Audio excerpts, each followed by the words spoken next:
Hello everyone, my name is Reena Kumari, Assistant Professor English, Government Girls College, Bara. Our today's e-lecture for class BA part 2nd, and this video is regarding about the story The Umbrella.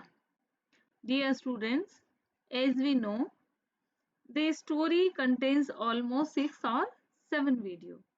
In first video, as previous, we have read almost 4 videos, and this is the 5th video of our story The Umbrella. हम इस story को इस video में summary of the story पढ़ रहे हैं और previous videos जो स्टोरी की समरी से रिगार्डिंग थी उसमें हमने सबसे पहले जो है हमने ऑलमोस्ट इस स्टोरी को हमारी सुविधा के अनुसार 3 पार्ट्स में डिवाइड कर लिया था। जैसे सबसे पहली वीडियो में हमने पढ़ा कि मिस्टर ऑरिल का डिमांड करना न्यू सिल्क अम्ब्रेला का। देन उसके बाद हमने नेक्स्ट पॉइंट डिस्कस किया कि अम्ब्रेला के साथ क्या होता है, what happen with the umbrella, उसमें होल ही होल नजर आते हैं। And after that what is decision is taken by madam Oril. और एट लास्ट जो थर्ड पार्ट है स्टोरी में, एक तरीके से हमने हमारी सुविधा अनुसार इसको 3 वीडियो में डिवाइड किया है। So this is the third video of the summary of the story, और टोटली हम देखें तो ये 5th वीडियो है हमारी स्टोरी से रिगार्डिंग। एंड लास्ट जो हमारा हिस्सा है स्टोरी का, वो asking for compensation of umbrella to the fire insurance company. और एट लास्ट क्या होता है, छाता जो है वो बहुत ज्यादा डैमेज हो जाता है और मैडम ओरिल बहुत गुस्सा हो जाती है। वो कहती है कि अब आपको कोई छाता नहीं मिलेगा और अब आप बिना छाते के ही ऑफिस जाएंगे। तो तभी उनके वहां गेस्ट आता है और गेस्ट उनको सजेस्ट करता है कि आप फायर इंश्योरेंस कंपनी से क्लेम कर सकते हैं। तो देखिए आगे हमारी स्टोरी में क्या होता है, what would happen in this story next. Madam Oril was very much disturbed because of the damage done to the new silk umbrella, and she thought the damage of umbrella happened due to her husband's carelessness or by his fellow clerks due to jealousy or revenge। और madam ऑरिल सोचती है कि शायद ये उनके husband की carelessness के कारण हुआ है, या फिर उनके फेलो क्लर्क हैं उन्होंने जेलसी या रिवेंज की वजह से ऐसा किया हो सकता है मिस्टर ऑरिल के न्यू सिल्क अम्ब्रेला को देख करके उनको जेलसी हो रही हो, तो रिवेंजफुल थिंकिंग के वजह से हो सकता है उनके जो फेलो क्लर्क्स हैं उन्होंने ऐसा किया हो, छाते को डैमेज किया हो। But same day guest came at their house, और उसी समय जो है वो एक गेस्ट उनके घर आते हैं। And after knowing the matter he said to Madam Oril that if Mr. Oril went without an umbrella, he would spoil his clothes, and which would be more costly। और जो गेस्ट उनके घर आते हैं वो कहते हैं मैडम ऑरिल को, उसी समय आते हैं तो वो सारी बात जान जाते हैं और वो मैडम ऑरिल को कहते हैं कि यदि आपके हस्बैंड बिना छाते के ऑफिस जाएंगे तो उनके क्लॉथ जो हैं he would spoil his clothes, उनके कपड़े भी खराब हो जाएंगे, and which would be more costly, और ये ज्यादा कॉस्टली है आपके अम्ब्रेला से भी। Then she replied she would buy him a cheap servant's umbrella, और तब वो जो है रिप्लाई करती है कि मैं इनके लिए बहुत चीप सर्वेंट का, नौकरों वाला जो अम्ब्रेला होता है वो दे दूंगी, उसको खरीद के लाके दे दूंगी और ये उसको लेके चले जाएंगे। Now Mr. Oril protested and said, अब मिस्टर ऑरिल प्रोटेस्ट करते हैं और कहते हैं he would not go to office with a servant's umbrella, कि मैं ऑफिस में सर्वेंट्स अम्ब्रेला के साथ बिल्कुल नहीं जाऊंगा। And he would spend his he would send his resignation and sit at home for good. For good means here, for good is the proverb. For good means forever. कि मैं अगर मुझे servants का छाता लेकर जाने को कहोगी तो मैं ऑफिस नहीं जाऊंगा. He would send his resignation. मैं अपना रेजिग्नेशन भेज दूंगा and sit at home for good और हमेशा के लिए घर बैठ जाऊंगा. तो यहाँ हम देख रहे हैं कि मिस्टर ऑरेंज जो है वो चुप रहते हैं, साइलेंट रहते हैं, लेकिन वो कावर्ड नहीं है. वो बहुत प्रोटेस्ट करके मैडम ऑरेंज से कहते हैं कि मैं चीफ सर्वेंट अम्ब्रेला लेके बिल्कुल नहीं जाऊंगा, चाहे मैं रेजिग्नेशन दे दूंगा और हमेशा के लिए घर बैठ जाऊंगा. लेकिन अब क्या होता है आगे देखिए next. But madam orange refused to the silk umbrella recovered. लेकिन मैडम ऑरेंज जो है वो सिल्क अम्ब्रेला रिकवर्ड करने का मना कर देती है. वो कहती है I won't recover your silk umbrella because it needed the expenditure of at least 8 francs. क्योंकि उसको रिपेयर करने में ऑलमोस्ट 8 फ्रैंक्स का खर्च आएगा. वो ऑलरेडी 18 फ्रैंक्स इस अम्ब्रेला पे खर्च कर चुकी है और अब उसको रिपेयर करने में 8 फ्रैंक्स का खर्च आएगा. तो वो कहती है I want repair this umbrella. Then the guest suggested that they should claim for compensation from the fire insurance company. और तब वो गेस्ट जो है वो उनको एक सजेशन देता है, उनको कहता है कि they should claim for compensation. आपको इसके कंपनसेशन के लिए, कंपनसेशन में इसका रिपेयरिंग का जो क्षतिपूर्ति है उसके लिए आपको क्लेम करना चाहिए. कहाँ पे? From the fire insurance company. Fire insurance company में आपको इसके लिए क्लेम करना चाहिए.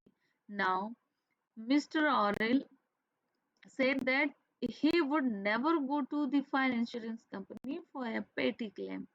Petty means बहुत स्मॉल सा, इतना छोटा सा, मीन्स इतने छोटे से क्लेम के लिए, इतना छोटे से काम के लिए मैं तो फायर इंश्योरेंस कंपनी नहीं जाने वाला हूँ. He would never go. यहाँ पे भी हमें क्या देखने को मिलता है कि मिस्टर ऑरेल जो है वो बहुत स्ट्रोंग है. He strongly protested that he would never go to the fire insurance company for such petty things. But Mrs. Orrill thought over the guest proposal. Mrs. Orrill जो है वो उस गेस्ट के प्रपोजल पे बहुत सीरियसली विचार करती है. बिकॉज किस लिए करती है? She is miserly lady and she always going on to save money as much possible as. तो उनको लगता है कि जितना ज्यादा हो सके हम पैसा बचा सकते हैं. तो वो गेस्ट के प्रपोजल पे बहुत अच्छे से, बहुत सीरियसली विचार करती है कि if she would go to the fire insurance company and if the company would compensate her, she could easily save her money. तो ये जो है for sake of money, she seriously thought over the guest proposal. वो guest के proposal के ऊपर बहुत seriously सोचती है. And next day she herself went to La Maternelle Fire Insurance Company and met the manager there. और for sake of money, she always want to save money, and for the sake of money, she decided to go to the fire insurance company. And next day, वो खुद ही ला मेटरनेले नाम की fire insurance company है वहां पे चली जाती है एंड मेट दी मैनेजर और वहां मैनेजर से मिलती है.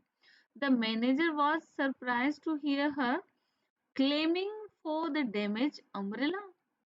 और जो मैनेजर है वो बहुत सरप्राइज होता है कि ये लेडी जो मेरे सामने खड़ी है ये यहाँ किस लिए खड़ी है? Claiming for the damage umbrella. Umbrella के जो डैमेज हो गया है उसका क्लेम करने के लिए. And he told her that company did not give such petty claims. Petty मतलब बहुत little, बहुत छोटे से जो ये claim है, तो कंपनी जो है वो did not give such petty claims, ऐसे छोटे छोटे से claim नहीं देती है. And he said that they were never asked to pay compensation for such trifling accidents. Trifling means भी बहुत लिटिल सा, बहुत मामूली सा, कि इतने छोटे से एक्सीडेंट्स के लिए भी हमारी कंपनी जो है वो फायर के इतने छोटे से ट्रिफलिंग एक्सीडेंट्स पे क्लेम नहीं देती है. He continually tried to argue with Madam Oril, but madam Oril did not agree with the manager. लेकिन मैडम ऑरिल मैनेजर के साथ में आर्ग्यू करती रहती है, वो उससे मानती ही नहीं है. वो कहती है कि नहीं, मुझे तो कंपनसेशन चाहिए. और वो कई तरीके के जो है वो एग्जाम्पल वहां पे देती है. वो मैनेजर को कहती है कि पिछली बार हमारे घर की फायर जो चिमनी है किचन की वो खराब हो गई थी, तब भी मैं आपको क्लेम करने नहीं आई. और बहुत सारे ऐसे एक्सीडेंट्स के बारे में बताती है कि इतने बड़े बड़े खर्चे हैं, उनके लिए भी मैं आप तक नहीं आई, लेकिन ये सिल्क अम्ब्रेला तो आपको मेरा रिपेयर करना ही पड़ेगा. And she went arguing and arguing, और वो जो है मैनेजर के साथ आर्ग्यू के बाद आर्ग्यू करती रहती है. And the manager felt that he would never get rid of the lady. और मैनेजर को समझ आ जाता है कि वो इस लेडी से छुटकारा नहीं पा सकता. गेट रिड में छुटकारा पाना. ओके, क्योंकि वो इतने झूठ बोलती है, मैनेजर खुद समझ जाता है कि जो लेडी है शी वॉज टेलिंग लाई, वो बिल्कुल झूठ बोल रही है. एंड मैनेजर जो है उसको कोई रास्ता नजर नहीं आता है. Manager did not find any way to get rid of this lady, so he agreed with madam Oril. और फिर वो मैडम ओरिल के साथ में एग्री हो जाता है और उसको कंपनसेशन देने को तैयार हो जाता है. शी में she may be wasted his whole day. वो सोचता है कि ये उसका पूरा दिन खराब कर देगी अगर ये उससे आर्ग्यूइंग में लगा रहेगा तो. So he agreed to give the compensation of umbrellas repairing, और वो उस अम्ब्रेला के रिपेयरिंग का कंपनसेशन देने को तैयार हो जाता है. वो एक नोट पकड़ाता है उनको, मैडम ओरिल को, और कहता है कि इसको कैशियर को जाके दे देना. आप अपनी छाता रिपेयर करा लीजिए और उसका बिल ला करके यहाँ दे दीजिए, और आपका बिल का जो है कंपनसेशन रिपेयरिंग का पेमेंट हमारी फायर इंश्योरेंस कंपनी द्वारा कर दिया जाएगा. And he told the lady that she could have the umbrella repaired at the cost of company. और वो लेडी को कहता है कि आपका जो है छाता वो रिपेयर कर दिया जाएगा, और उसकी जो कॉस्ट है वो कॉस्ट को हमारी फायर इंश्योरेंस कंपनी पेमेंट कर देगी. Then madam Oreille was much happy. अब मैडम ऑरिल जो है वो बहुत हैप्पी थी. She was much happy over her victory. वो अपनी विक्ट्री, जो विजय उसने प्राप्त की, क्या, she she could able to save the money. वो पैसा बचाने में सफल हुए. And this was the great victory of madam Oreille. और मैडम ऑरिल समझती है कि ये जो है वो बहुत ग्रेट विक्ट्री है. And she went to a big shop selling umbrella. Umbrella बेचने वाली, रिपेयर करने वाली जो शॉप है बड़ी सी, उस पे मैडम ऑरिल जाती है और शॉपकीपर को बोलती है, I wish to have this umbrella recovered with the finest silk and use the best material you have. I don't mind what it costs. Last में मैडम ऑरिल के जो वर्ड हैं, these words are much ironical. इतने ironical हैं कि वो दुकान के पास शॉपकीपर से जाके कहती है, I wish to have this umbrella recovered with finest silk, कि मुझे ये अम्ब्रेला जो है वो रिकवर चाहिए बहुत फाइनेस्ट सिल्क के साथ में. And use the best material you have, और आपकी दुकान में आपके पास जो सबसे बेस्ट मटेरियल है, आप उसको यूज कीजिए। And I don't mind what it cost, और मुझे कोई फर्क नहीं पड़ता कि उसकी जो है कॉस्ट कितनी है। तो यहाँ हम एक आयरोनिकल सिचुएशन जो हमारे सामने पेश की जा रही है राइटर के द्वारा, कि ऐसी माइजरली लेडी, और लास्ट में ये शब्द जो है वो बोलती है शॉपकीपर को कि I don't mind what it cost. तो हम सोच सकते हैं कि इतनी माइजरली लेडी जो है वो इतनी ओपन माइंडेड कैसे हो सकती है, इतना ब्रॉड एक्सपेंडिचर करने वाली कैसे हो सकती है। तो इस स्टोरी में हमने देखा किस तरह से जो है वो मैडम ऑरिल हैं और मिस्टर ऑरिल दोनों हैं, रह रहे हैं।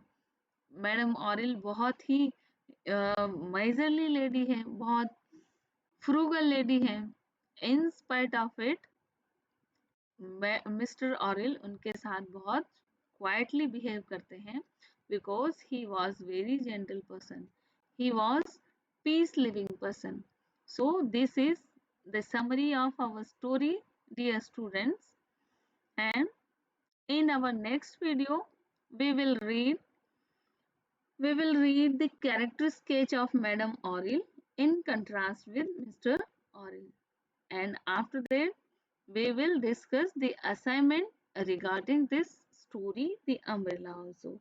So dear students, you are requested, please be with me for the upcoming videos regarding this story, The Umbrella, written by Guy de Maupassant. Enjoy your studies and have a good day.